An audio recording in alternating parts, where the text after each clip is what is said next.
इस वीडियो में आप सभी का हार्दिक स्वागत है। जैसा कि थंबनेल में देख रहे हैं, मध्य प्रदेश पॉलिटेक्निक प्रवेश परीक्षा 2019 का 16 क्वेश्चन इस वीडियो में हम देने वाले हैं भौतिकी के सभी प्रश्नों का। जैसा कि इस परीक्षा में 50 प्रश्न पूछे जाते हैं भौतिकी से। यह परीक्षा 9/5/2019 को आफ्टरनून में हुई थी, उसका ये सेट है। तो शुरू करते हैं यह वीडियो। क्वेश्चन नंबर 1, धारा और विभव की इकाइयां क्रमशः क्या है? धारा की एम्पियर और विभव की वोल्ट है, जो कि ऑप्शन ए में है। इसका सही जवाब ऑप्शन ए होगा। क्वेश्चन नंबर 2, पार्श्व परिवर्तन की घटना निम्न द्वारा दर्शाया गया है। पार्श्व परिवर्तन की घटना सभी तरह के दर्पणों में होता है, अर्थात सभी प्रकार उत्तल, समतल, अवतल सभी तरह के दर्पण में पार्श्व परिवर्तन की घटना होती है। ऑप्शन सी इसका सही आंसर होगा। पार्श्व परिवर्तन क्या है?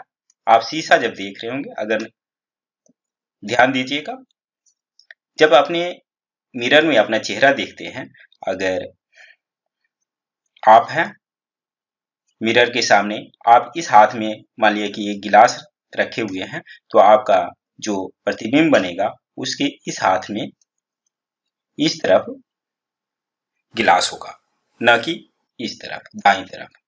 तो इसी घटना को कहा जाता है पार्श्व परिवर्तन की घटना। ऑप्शन सी इसका सही आंसर होगा। क्वेश्चन नंबर 3, उस दर्पण का नाम बताएं जो वास्तविक या आभासी और आवर्धित प्रतिबिंब का निर्माण कर सकता है। तो हम जानते हैं वास्तविक या आभासी और आवर्धित जो बना सकता है वह सिर्फ अवतल दर्पण बना सकता है। ऑप्शन डी इसका सही आंसर होगा।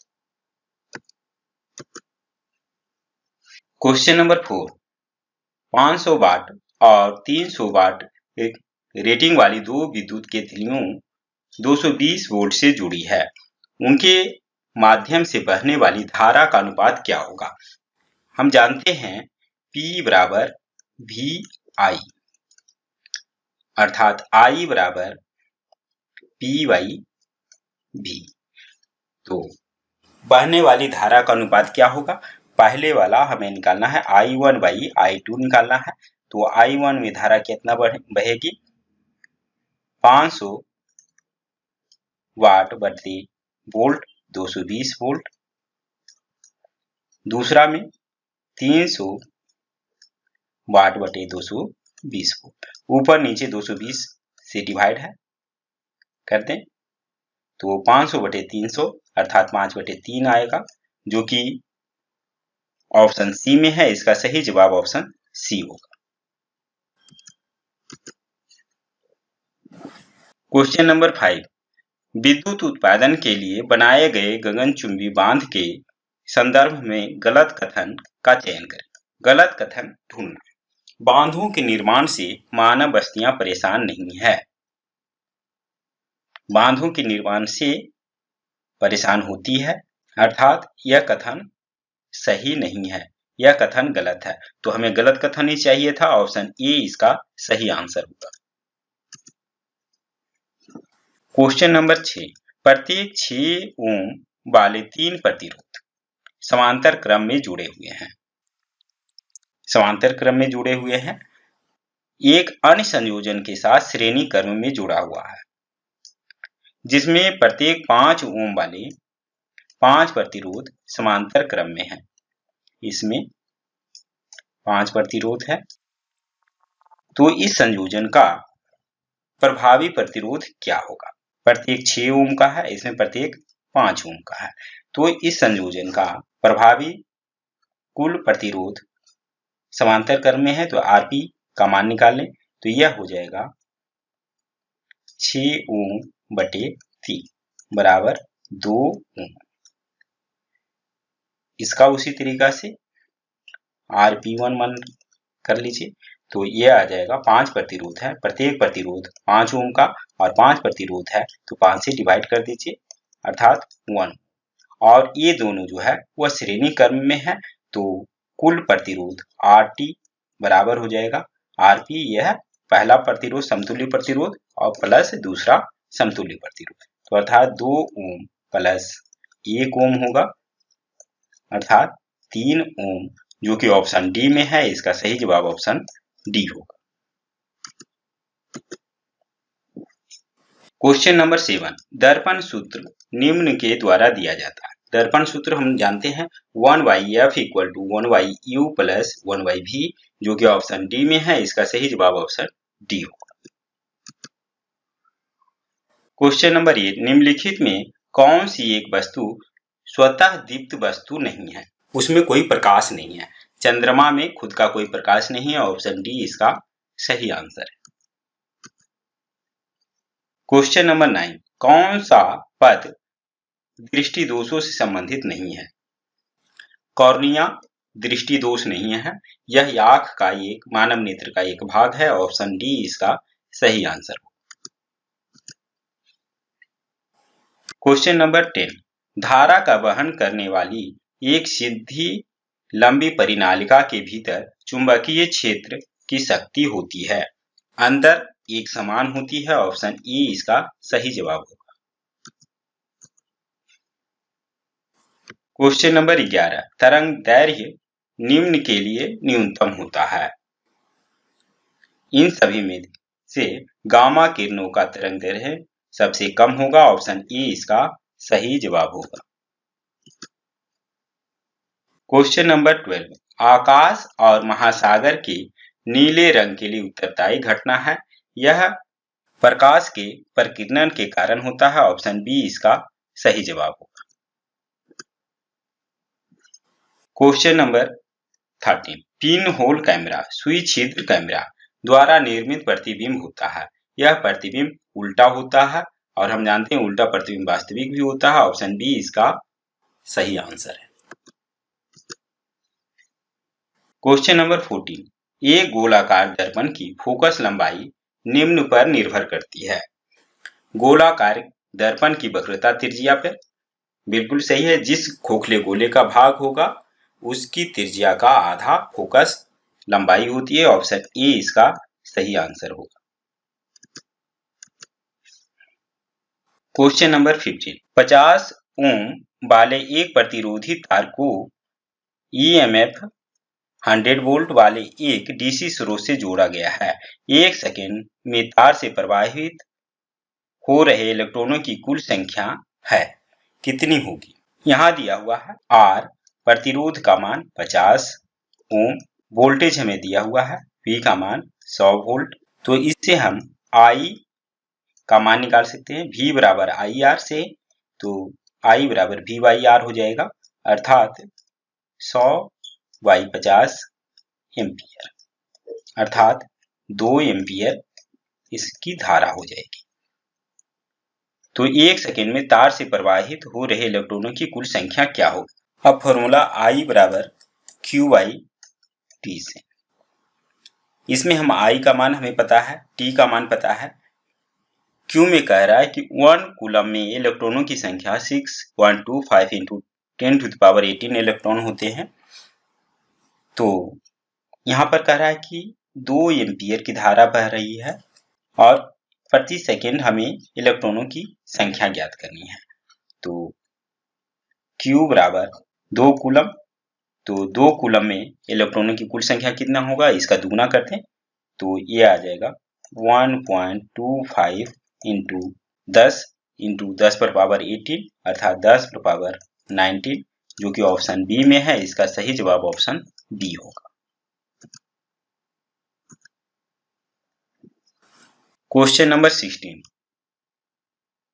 जब हम बाह्य अंतरिक्ष से किसी तारे को देखते हैं तो हम तारों की टिमटिमाहट नहीं देखते हैं, क्योंकि बाह्य अंतरिक्ष में कोई वातावरण नहीं होता है, अर्थात प्रकाश का कोई अपवर्तन नहीं होता है।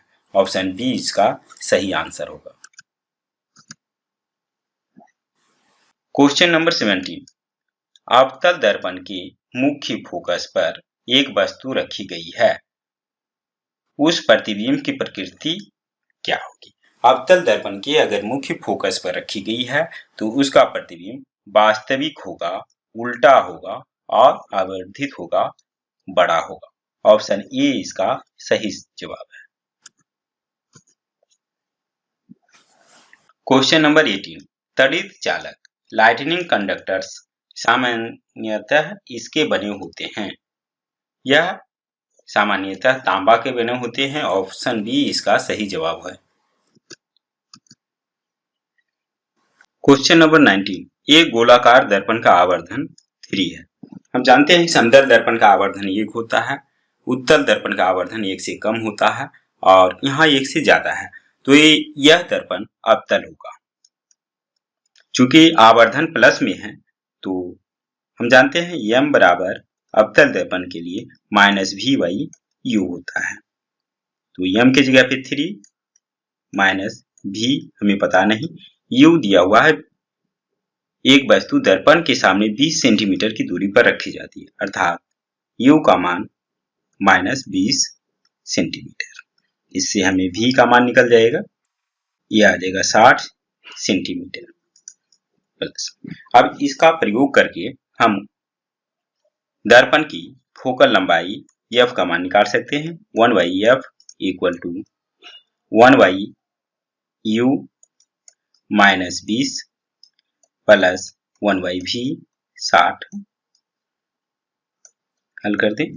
60 -3 प्लस 1 इक्वल टू -2/60। हम लिख सकते हैं -1/30, जिससे हमें मिल जाएगा f का वैल्यू -30 सेंटीमीटर, अर्थात इसका फोकल लंबाई -30 सेंटीमीटर होगा। ऑप्शन ए इसका सही जवाब। Question number 20। एक ऊष्मीय शक्ति संयंत्र थर्मल पावर प्लांट में ऊष्मा ऊर्जा को विद्युत ऊर्जा में परिवर्तित किया जाता है। ऑप्शन सी इसका सही आंसर होगा। Question number 21। एक सौर सेल में ऊर्जा परिवर्तन होता है। इसमें प्रकाश ऊर्जा विद्युत ऊर्जा में परिवर्तित होता है। ऑप्शन डी इसका सही आंसर होगा। Question number 22। अवतल दर्पण निम्न में प्रयुक्त होते हैं। अवतल दर्पण का प्रयोग सौर भट्टियों में किया जाता है। ऑप्शन ए इसका सही जवाब होगा। Question number 23। वह यंत्र जो आंतरिक ऊर्जा को विद्युत ऊर्जा में परिवर्तित करता है। सही ऑप्शन है डायनेमो। यह यांत्रिक ऊर्जा को विद्युत ऊर्जा में परिवर्तित करता है। ऑप्शन डी इसका सही आंसर है। Question number 24। क्या होता है जब अम्ल की कुछ बूंदों को शुद्ध जल में मिलाया जाता है? इससे जल की चालकता बढ़ जाती है। ऑप्शन डी इसका सही जवाब है। Question number 25। क्या होता है जब विद्युत धारा को कॉपर सल्फेट के घोल से होकर गुजारा जाता है? जब विद्युत धारा को गुजारा जाता है तो कॉपर सल्फेट का घोल कॉपर और सल्फेट में विभाजित हो जाता है। ऑप्शन डी इसका सही आंसर होगा। Question number 26। एक धात्विक तार की प्रतिरोधकता रो का वैल्यू इतना ओम मीटर है। अनुप्रस्थ काट का क्षेत्रफल यानी ए का मान दिया हुआ है वर्ग मीटर और लंबाई इसका 1 मीटर है, तब इसका प्रतिरोध होगी। प्रतिरोध R बराबर हम जानते हैं रो L/E। रो का वैल्यू यहाँ दिया हुआ है 5.6 इंटू 10⁻⁻8 ओम मीटर इंटू लंबाई 1 मीटर और अनुप्रस्थ काट का क्षेत्रफल 2.8 इंटू 10⁻⁻4 मीटर। यह जो आएगा ओम में आएगा। 28 दूनी 56, 2 बराबर आ जाएगा 2 इंटू 10⁻⁻4 को ऊपर ले जाएंगे तो ये प्लस में, अर्थात ऊपर बच जाएगा 10⁻⁻4 ओम, जो कि ऑप्शन बी में है। इसका सही जवाब ऑप्शन बी होगा। Question number 27। 0.5 मीटर लंबाई वाले एक चालक को 4 टेस्ला क्षमता वाले एक समान चुंबकीय क्षेत्र में समान रूप से रखा जाता है। चालक के माध्यम से कितनी विद्युत धारा गुजरती है यदि उस पर लगने वाला बल 25 न्यूटन है? फॉर्मूला हम जानते हैं F बराबर आई एल, तो यहाँ पर फोर्स की जगह पे 25 न्यूटन बराबर आई का वैल्यू हमें निकालना है। लंबाई 0.5 मीटर गुने बी का मान 4 टेस्ला, तो आई का वैल्यू हमसे मिलेगा 25 बटे 0.5 इंटू 4 इतना एम्पियर बराबर 25 बटे 0.5 इंटू 4 करेंगे 2 एम्पियर अर्थात 12.5 एम्पियर, जो कि ऑप्शन बी में है। इसका सही जवाब ऑप्शन बी होगा।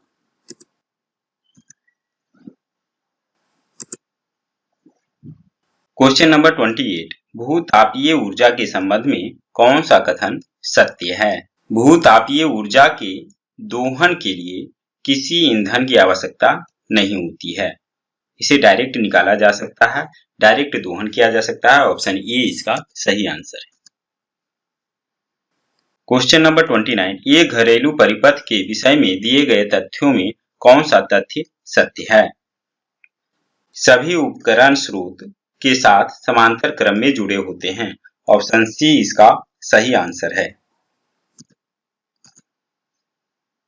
क्वेश्चन नंबर 30, एक घर में 60 वाट के 5 पंखे और 40 वाट के 10 बल्ब प्रतिदिन 4 घंटे कार्य करते हैं। 30 दिनों वाले एक महीने में किलो वाट आवर में खपत विद्युत ऊर्जा होगी। तो खपत विद्युत ऊर्जा जो होगी वह 60 वाट का 5 पंखे है प्लस 40 वाट का 10 बल्ब है, और ये सभी 4 घंटे तक कार्य करते हैं प्रत्येक दिन, और 30 दिन का महीना है। तो इतने किलो वाट आवर खपत करेंगे। सभी वाट में है, किलो में बदलने के लिए हमें 1000 से डिवाइड करना पड़ेगा। तो इतने किलो वाट आवर विद्युत ऊर्जा खपत होगी। इसी को हल कर देना है। तो देखें 1000 ऊपर आ जाएगा 6/30 300 प्लस 400 गुने 4 गुने 30 किलो वाट आवर बराबर 4 3 7 100 गुने 4 गुने 30 बटे 1000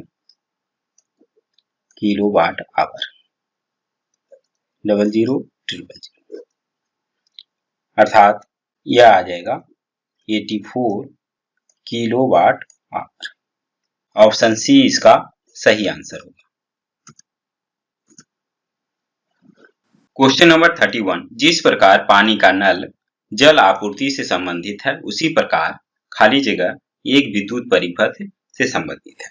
जैसे जल के लिए पानी का नल ऑन ऑफ करने का स्विच है, उसी तरीके से विद्युत परिपथ में इलेक्ट्रिक स्विच ऑन ऑफ करने का स्विच है। ऑप्शन सी इसका सही आंसर है। क्वेश्चन नंबर 32, निम्न पर तापमान अधिकतम होता है। पृथ्वी के भीतरी कोर पर सबसे अधिक तापमान होता है। ऑप्शन ए इसका सही आंसर होगा। क्वेश्चन नंबर 33, जब दो समतल दर्पणों को एक दूसरे के समांतर रखा जाता है तो किसी वस्तु के आभासी प्रतिबिंबों की संख्या कितनी होती है? जब समांतर रखा गया है अर्थात दोनों के बीच झुकाव जो होगा थीटा 0 डिग्री के बराबर होगा, तो ऐसे में अनंत प्रतिबिंब बनते हैं। ऑप्शन सी इसका सही आंसर होगा। क्वेश्चन नंबर 34, फिलामेंट लैंप में विद्युत ऊर्जा को ऊष्मा और प्रकाश ऊर्जा में परिवर्तित किया जाता है। ऑप्शन ए इसका सही जवाब है, क्योंकि जब प्रकाश देने के साथ साथ वह फिलामेंट भी गर्म हो जाता है, अर्थात साथ में ऊष्मा ऊर्जा भी निकलती है। ऑप्शन ए इसका सही आंसर। क्वेश्चन नंबर 35, बैटरियों का उपयोग इनमें नहीं किया जा सकता है। वाहन में बैटरी होता है, इन्वर्टर में भी बैटरी का प्रयोग होता है, टॉर्च में भी बैटरी का प्रयोग होता है, विद्युत जनरेटर में भी बैटरी का प्रयोग नहीं किया जाता है। ऑप्शन सी इसका सही आंसर होगा। क्वेश्चन नंबर 36, कौन सा दर्पण अभिवर्धित और आभासी प्रतिबिंब का निर्माण कर सकता है। आभासी और बड़ा, तो यह काम अवतल दर्पण करता है, आभासी और बड़ा बनाता है। ऑप्शन बी इसका सही आंसर है। क्वेश्चन नंबर 37, निम्नलिखित घटनाओं में से कौन सी एक विनाशकारी प्राकृतिक घटना नहीं है? विनाशकारी घटना नहीं है। वर्षा होना विनाशकारी घटना नहीं है। ऑप्शन बी इसका सही आंसर है।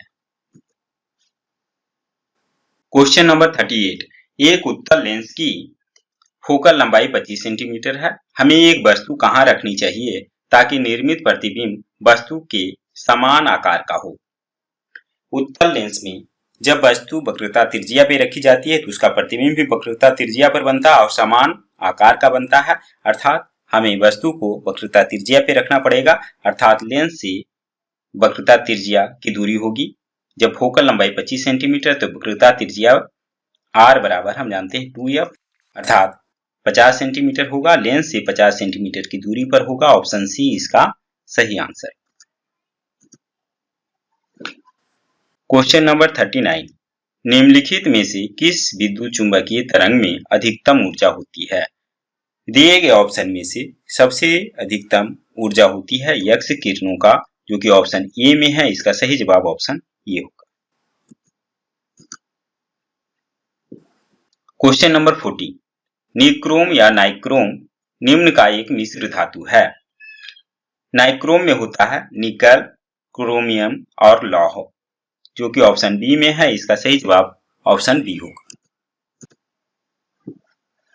क्वेश्चन नंबर 41, एक समतल दर्पण का न्यूनतम आकार क्या है जो एक व्यक्ति को अपना पूर्ण प्रतिबिंब देखने में सक्षम बना सकता है? व्यक्ति को पूर्ण प्रतिबिंब देखने के लिए न्यूनतम आकार का दर्पण उसकी ऊंचाई का आधा होना चाहिए। व्यक्ति की ऊंचाई का आधा होना चाहिए, जो कि ऑप्शन डी में है। इसका सही जवाब ऑप्शन डी होगा।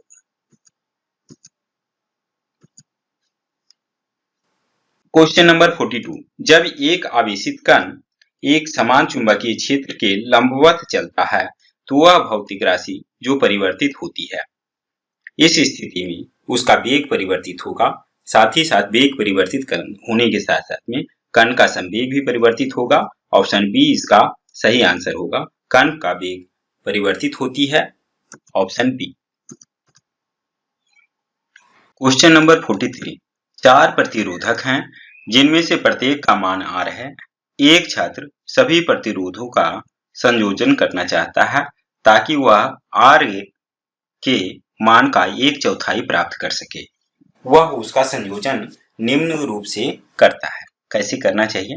अगर R ओम का प्रतिरोध है तो उसे R/4 लाने के लिए उसका संयोजन पार्श्वबद्ध करना चाहिए, क्योंकि जब पार्श्वबद्ध करेगा तो कुल प्रतिरोध Rp बराबर 1/R प्लस 1/R हो जाएगा।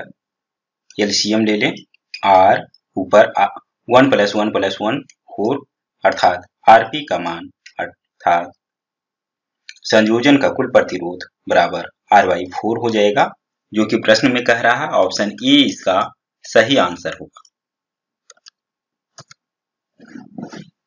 क्वेश्चन नंबर 44, 7 × 10⁸ जूल ऊर्जा का उत्पादन करने के लिए 3.5 किलोग्राम ईंधन को जलाया जाता है।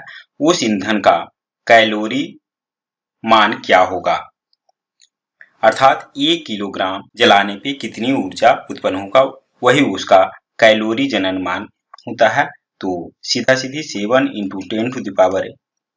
10⁸ जूल को डिवाइड कर दें 3.5 से, इतना किलोग्राम, तो इसका मान आ जाएगा 2 × 10⁸ जूल पर केजी, जो कि ऑप्शन ए में है। इसका सही जवाब ऑप्शन ए होगा। क्वेश्चन नंबर 45, एक अवतल दर्पण की फोकल लंबाई कैसे परिवर्तित होती है जब आपतित बैंगनी प्रकाश को लाल प्रकाश द्वारा बदल दिया जाता है? फोकल लंबाई में परिवर्तन, जब प्रकाश की रंग बदला जाता है तो उसमें कोई परिवर्तन नहीं होता है, अर्थात उसकी फोकल लंबाई, दर्पण की फोकल लंबाई अपरिवर्तित रहती है। ऑप्शन सी इसका सही आंसर होगा। क्वेश्चन नंबर 46 है 8 ओम वाले एक प्रतिरोधक को 12 वोल्ट विभव से संयोजित करने पर इसमें विदीर्ण शक्ति क्या होगी। P का मान पूछ रहा है। P बराबर यहाँ पर R का वैल्यू दिया हुआ है और विभवांतर भी दिया हुआ है। तो P बराबर हम जानते हैं V² बाई R होता है। इससे हम कह सकते हैं 12 का वर्ग बटे 8 इतना वाट होगा, अर्थात भाग दे दें 18 वाट होगा, जो कि ऑप्शन डी में है। इसका सही जवाब ऑप्शन डी होगा। क्वेश्चन नंबर 47 गीता ने दो समान वस्तुओं को 20 मीटर की दूरी पर रखा, जिसमें से एक को उत्तल लेंस के सामने और दूसरे को अवतल दर्पण के सामने रखा। यदि दोनों दर्पणों की फोकल लंबाई का परिमाण 10 सेंटीमीटर है तो निम्नलिखित में कौन सा कथन गलत है। हमें गलत कथन पहचानना है। हम जानते हैं कि अवतल दर्पण का जो बिहेवियर होता है वह उत्तल लेंस के जैसा काम करता है। दोनों की चूंकि फोकल लंबाई समान है और समान दूरी पे रखा गया है, अर्थात इसका कि आकार प्रकार सभी बराबर होगा। तो हम जानते हैं कि जब फोकस से आगे वस्तु रखी जाती है, 20 मीटर की दूरी पर रखी गई है, तो इसका अवतल दर्पण में वास्तविक प्रतिबिंब बनता है। तो दोनों प्रतिबिंब वास्तविक होंगे।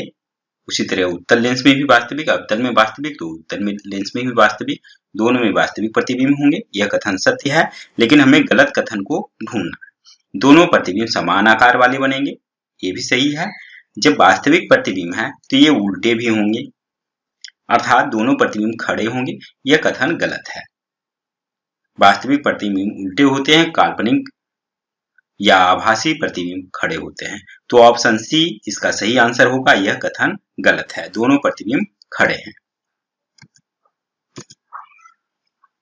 क्वेश्चन नंबर 48 किसी दिए गए क्षेत्र के माध्यम से समान रूप से गुजरने वाली चुंबकीय क्षेत्र रेखाओं की संख्या कहलाती है। यह चुंबकीय अभिवाह या मैग्नेटिक फ्लक्स कहलाता है। ऑप्शन बी इसका सही आंसर होगा। क्वेश्चन नंबर 49 अवायवीय निम्नीकरण एक प्रक्रिया है जिसमें, जैसा कि नाम से है अवायवीय, अ मतलब नहीं, वाय मतलब वायु, बिना वायु के ऑक्सीजन की अनुपस्थिति में सूक्ष्म जीवों द्वारा जैव पदार्थ का अनुविभाजन होता है। यह प्रक्रिया अवायवीय निम्नीकरण कहलाता है। ऑप्शन ए इसका सही आंसर होगा। क्वेश्चन नंबर 50 लाल रंग का उपयोग खतरे के संकेत के रूप में किया जाता है क्योंकि इसका प्रकीर्णन सबसे कम होता है, इसलिए आसानी से दिखाई देता है। ऑप्शन सी इसका सही आंसर है। इस वीडियो में बस इतना ही। अगर वीडियो पसंद आया तो लाइक करें, शेयर करें एवं सब्सक्राइब करें। वीडियो को अंत तक देखने के लिए धन्यवाद।